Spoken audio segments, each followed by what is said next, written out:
Hello everyone, I'd like to take a few minutes today to talk to you about the importance of both monitoring and modelling for NFM and the need to consider both when planning a new project. So you might ask yourself, what is the point of monitoring and modelling when it comes to NFM? Well, for me there are two key points it could address. Firstly, evidencing the impact of NFM. This can be both at the design stage or during and after a scheme. And then secondly, by improving the effectiveness of NFM, as there's little point in installing NFM measures if they're unlikely to have any significant impact. By considering this at the planning stage, it may be possible to secure funding to carry out either monitoring or modelling, or hopefully both. Despite the large number of NFM projects across the country, there still remains a dearth of reliable data to evidence the effectiveness of NFM, as monitoring has not always been a priority or has come as an afterthought for many of the schemes. Below we can see there are a total of 84 projects within the Cabin Monitoring and Evaluation tool, but within this tool there's little evidence to demonstrate how effective these projects have been, with the focus being on identifying the locations of the NFM features.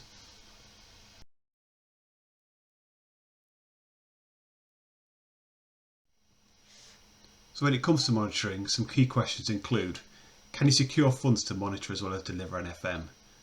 Monitoring can be expensive, but we don't all need to be monitoring everything all the time. So think about the key evidence gaps your project might be able to address at the national scale, the regional scale, and also the local scale. Remember, it's not all about flood risk. To date, the focus has largely been on levels and timings, but what other benefits can you evidence? Think about the wider ecosystem service benefits that your project might deliver, although remember that some of these are likely to be easier to monitor than others. If you need help with monitoring, please reach out to NFM experts. This might include NFM practitioners, professionals, and also academics. And please don't forget there are likely to be some citizen science opportunities available as well to monitor NFM.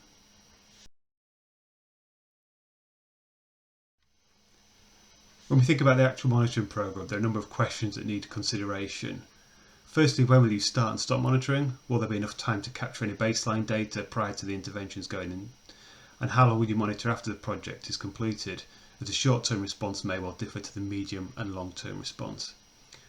Who will design the monitoring programme? Can this be done in-house, or do you need to look externally to carry this out? Who will be responsible for monitoring and ensuring the data collected is reliable? There's quite a commitment required to ensure quality data is collected. Also, where will the data be stored and how will it be shared with others? And another key question is, who will be responsible for quality checking and analysing the data collected?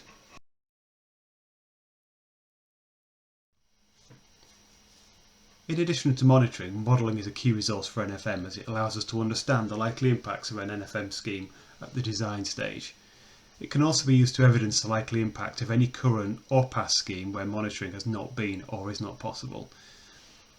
It's important to consider that modelling can be expensive, but as our understanding of NFM develops, the time taken to build models reduces, which in turn will hopefully reduce the costs and make it more affordable.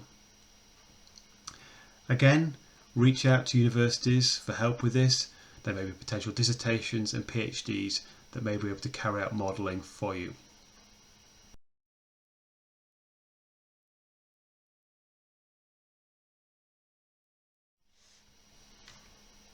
As with monitoring, there are a number of key questions that need addressing when it comes to modelling.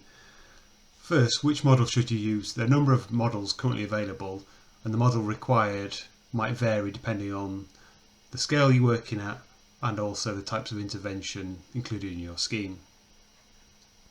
So thinking about scale, what scale do you want to look at? Are you thinking about the catchment, reach, or feature scale? As resources required to model at different scales varies. Also, will you need to carry out local parameterization to make the model work effectively for your site? And finally, is there enough time in the planning process to include modelling prior to the work starting, as it can be a lengthy process? Finally, just want to say, if you've got any questions about either monitoring or modelling, need any help or advice, please reach out to us.